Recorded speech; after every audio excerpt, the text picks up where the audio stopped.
di Gerakan Pemuda Ansor selama masa khidmat dan proses kaderisasi, terus kemudian proses sampai pemilu.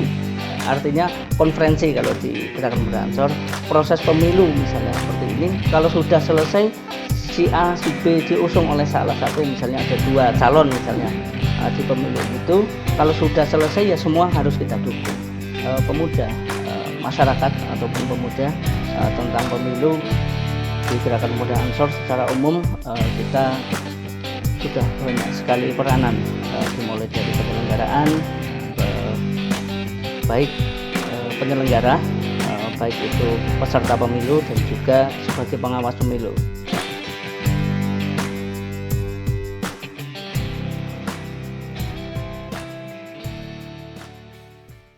Assalamualaikum warahmatullahi wabarakatuh. Selamat pagi sahabat pemilih, berjumpa kembali dengan saya Ira Rina Risnawati dalam acara talkshow KPU Keban Menyapa dari Sapa Jadi Tahu. Seperti biasa, kami akan menemani Jumat pagi Anda dengan bincang-bincang menarik seputar kepemiluan. Sahabat pemilih, sejarah mencatat bahwa pemuda memiliki peranan sangat penting dalam setiap perubahan yang terjadi di negeri ini. Banyak peristiwa besar menunjukkan aksi nyata pemuda bagi kemajuan bangsa. Dapat dikatakan, besarnya suatu bangsa sangat ditentukan oleh keterlibatan kaula muda. Nah, pada talkshow hari ini kita telah menghadirkan Ketua Pimpinan Cabang GP Ansor Kabupaten Kebumen, Bapak Mudakir, SPDI. Selamat pagi, Bapak Mudakir. Oh, jangan Bapak lah. Oh, jangan Bapak. Siapa baiknya saya manggilnya nih? Kang aja. Oh, Kang aja. Kalau di Ansor sih biasanya kita sebut dengan sahabat. Oh, sahabat. Tapi ini Kang aja ya. Iya, Bapak. Baik, terima kasih sudah bersedia hadir dalam acara talkshow KPU Keban Menyapa. Yes. Gimana kabarnya Kang Dakir? Alhamdulillah sehat. Alhamdulillah sehat. Pak Ira sehat. Alhamdulillah juga. Mudah-mudahan keluarga KPU juga semuanya sehat. Amin amin ya rabbal alamin. Terima kasih doanya. Ini lagi sibuk apa ini Kang Dakir?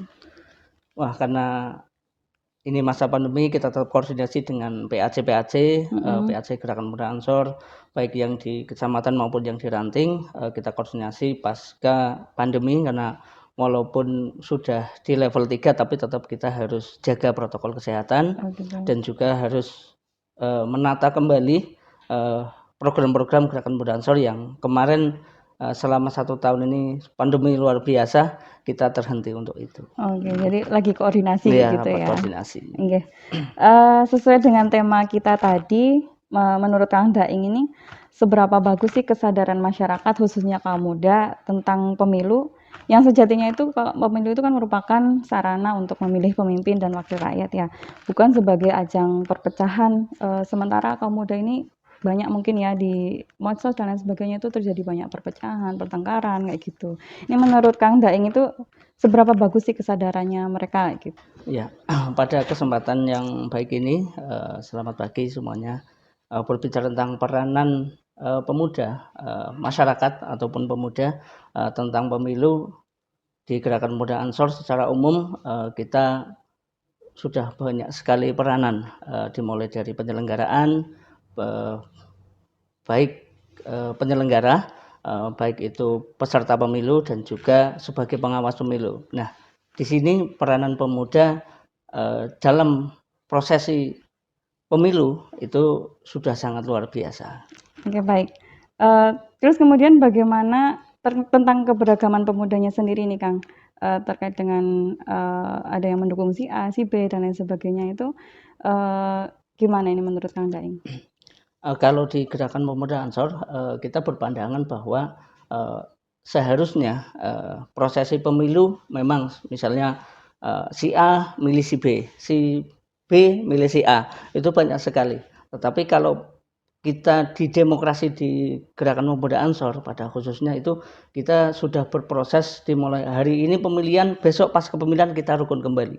Kayak gitu. Karena untuk menjaga kedaulatan rakyat demi keutuhan negara kesatuan Republik Indonesia. Iya, berarti perpecahan itu bisa diatasi gitu ya? Iya, bisa diatasi dengan cara banyak sekali cara, termasuk yang di Gerakan Pemuda Ansor cara yaitu dengan cara ngopi bareng. Artinya apa? Begitu perhelatan di ruang publik sangat luar biasa.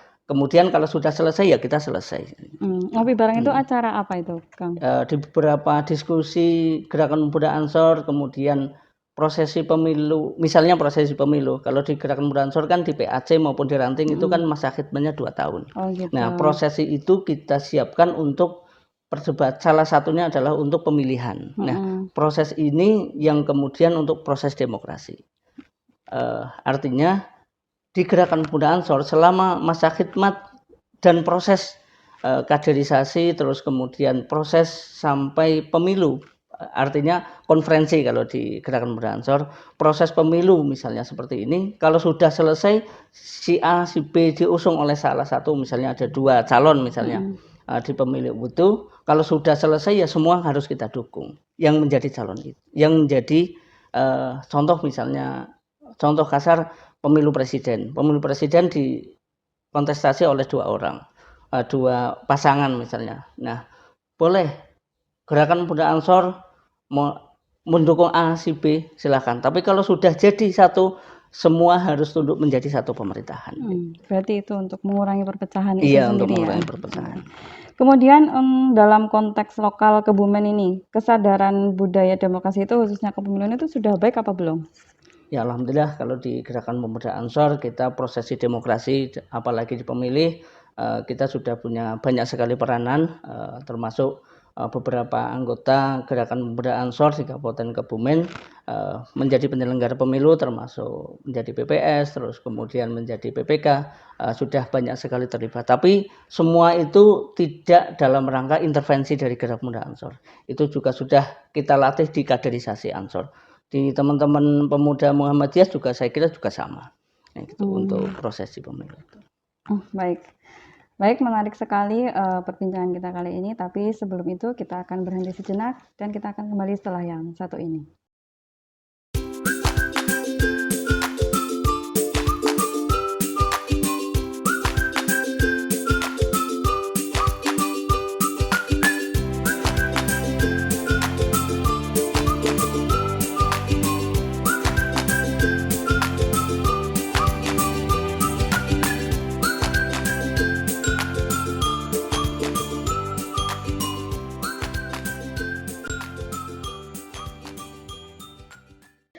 Kembali lagi bersama kami dalam acara talkshow KPU Kebumen Menyapa dari Sapa Deji Tahu.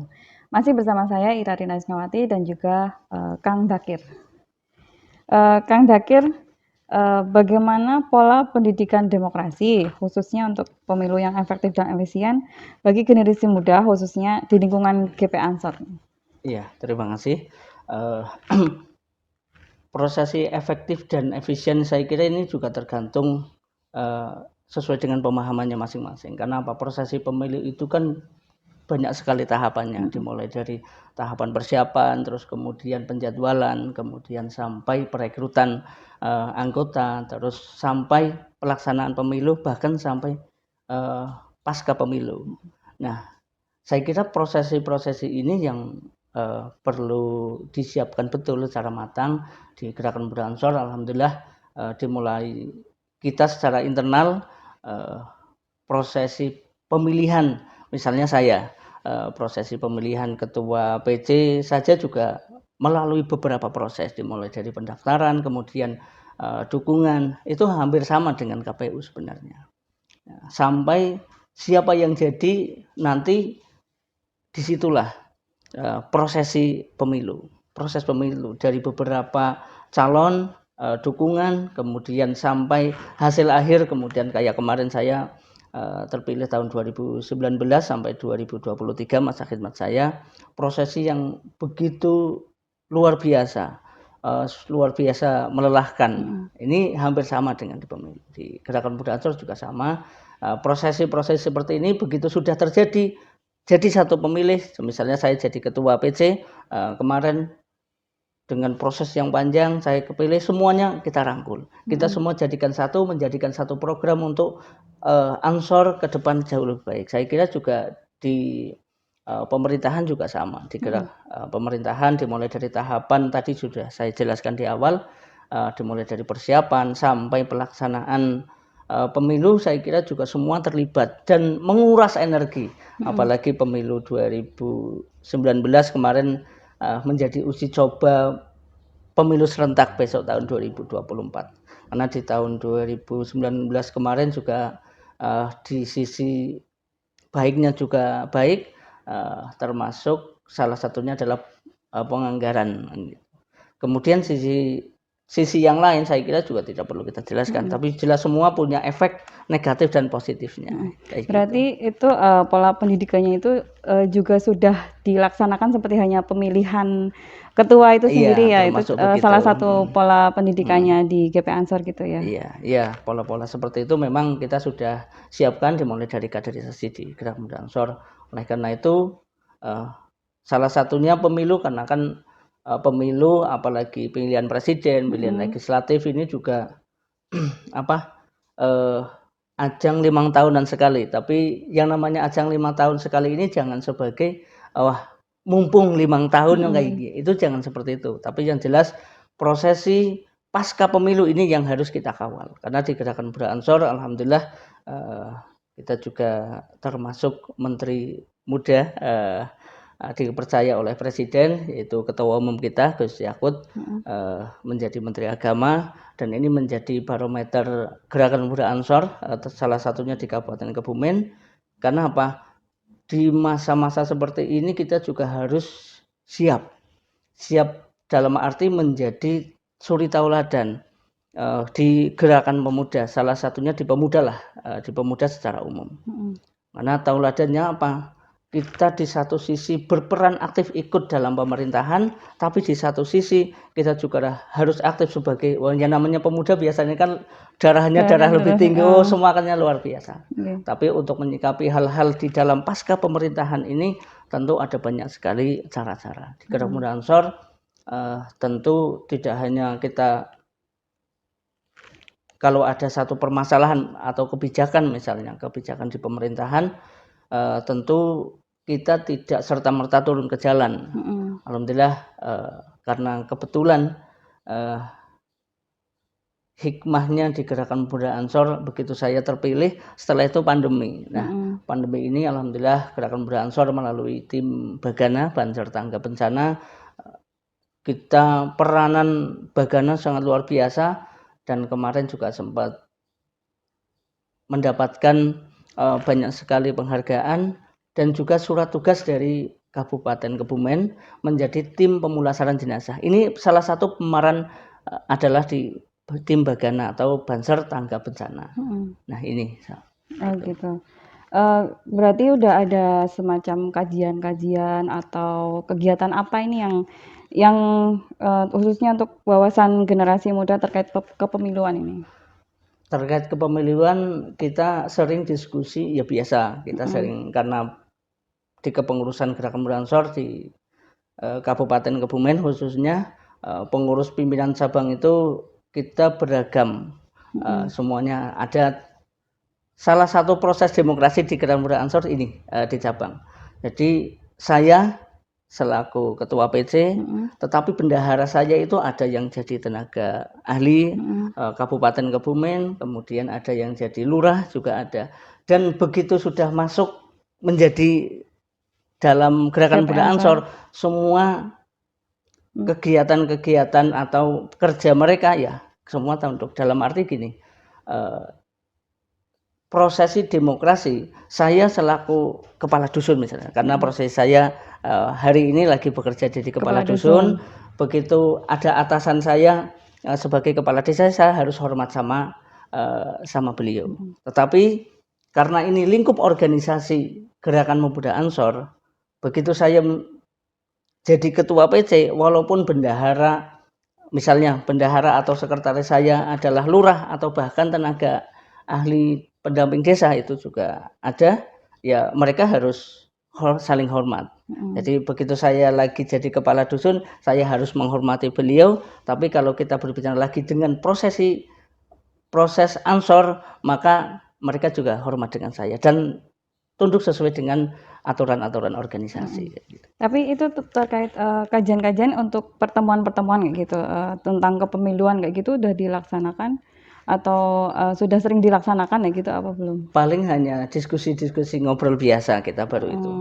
Insya Allah ini juga ke depan mudah-mudahan prosesi diskusi termasuk pemilu tentang pemilu kebangsaan, saya kira ini juga perlu digalakkan. Oke, baik Kang Zakir, berkaca dari pemilu-pemilu sebelumnya, misal pemilu 2019 ya, itu kan sangat ramai ya Kang ya, terutama mengenai keberagaman perbedaan pilihan dan itu memunculkan banyak konflik gitu di media sosial maupun di masyarakat gitu kan.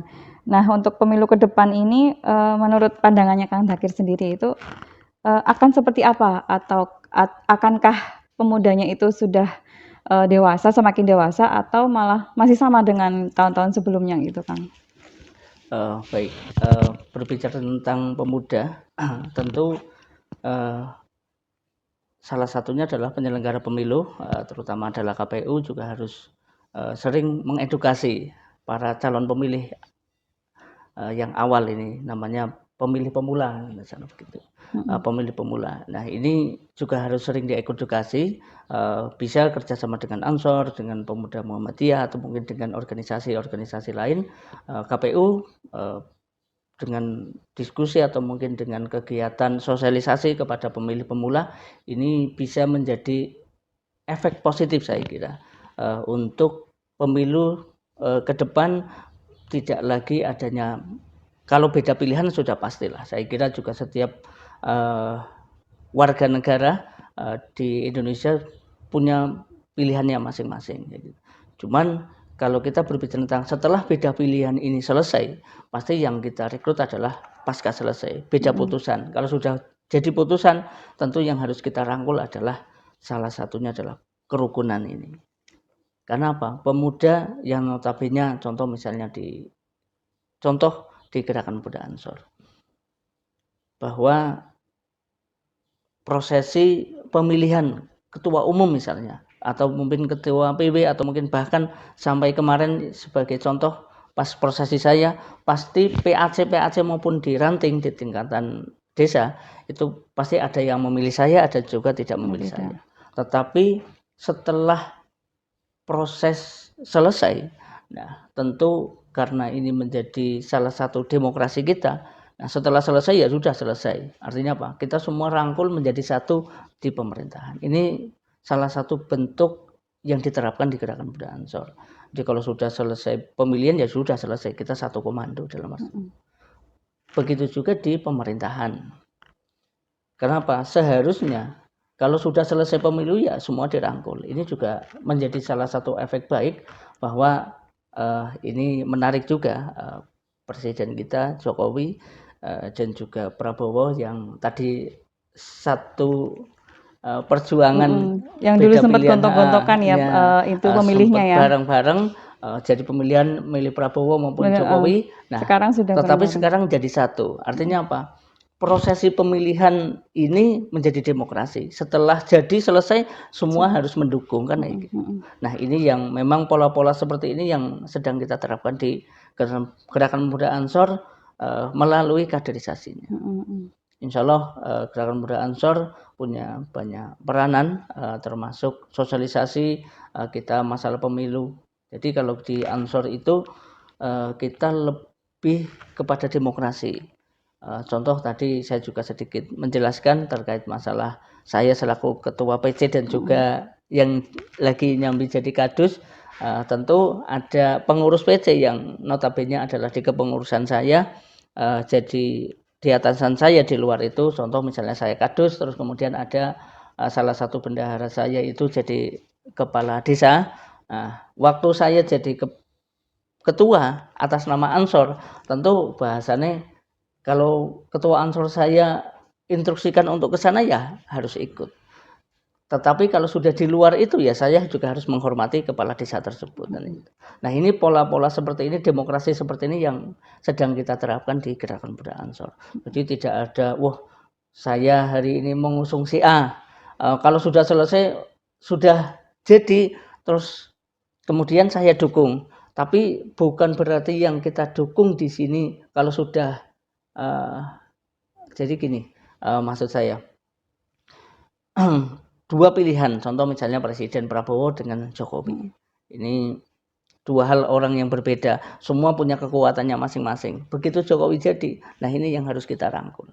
Jadi Presiden Jokowi merangkul, bukan berarti dalam arti merangkul ini ya menjadi satu pemikiran ke depan.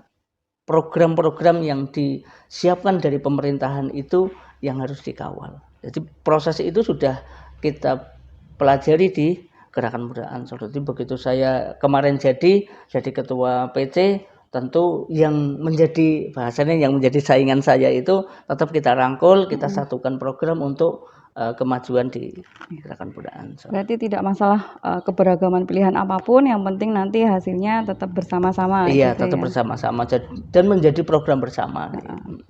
Jadi tidak hanya sedikit saya lebih melebar penjelasan. Tentu kalau sudah jadi satu, artinya sudah jadi satu program, ya harus kita dukung. Jadi oh ya hanya kita dukung, ya kita harus kita realisasikan betul. Baik. Kang Dzakir, ini yang terakhir, apa harapan pemuda Ansor Kebumen, khususnya Kebumen ya, untuk sukses pemilu di tahun 2004 ini? Saya kira penyelenggara pemilu termasuk salah satunya adalah KPU, sebagai bagian dari penyelenggara pemilu, saya kira juga saya optimis dengan adanya KPU. Karena apa? KPU yang sudah sesuai dengan aturan undang-undang yang berlaku, sudah menjadi penyelenggara tersendiri. Saya kira ini juga harus kita dorong betul bahwa KPU benar-benar menjadi penyelenggara pemilu. Kemudian di pengawasan kita ada Bawaslu. Saya kira juga semua termasuk pemuda khususnya di Gerakan Muda Ansor dan juga ada sahabat kita yang dari Pemuda Muhammadiyah juga, kita semua mendorong, saya kira juga optimis bahwa pemilu 2024 yang notabene adalah pemilu serentak pertama kali ya berarti. Walaupun tahapannya tetap tidak satu waktu itu, tapi yang jelas secara ini menjadi salah satu sejarah betul. Saya optimis dengan KPU untuk dalam penyelenggaraan. Insya Allah Gerak Muda Ansor tetap mendukung penyelenggaraan pemilu, baik menjadi penyelenggara, baik menjadi pengawas maupun jadi peserta pemilu. Insya Allah kita sudah menyiapkan betul prosesi sampai demokrasinya itu di Gerakan Muda Ansor. Berarti harapannya pemilu ke depan lebih baik kayak gitu. Lebih baik, tentu lebih baik, karena proses pemilu itu pasti harus ada evaluasi.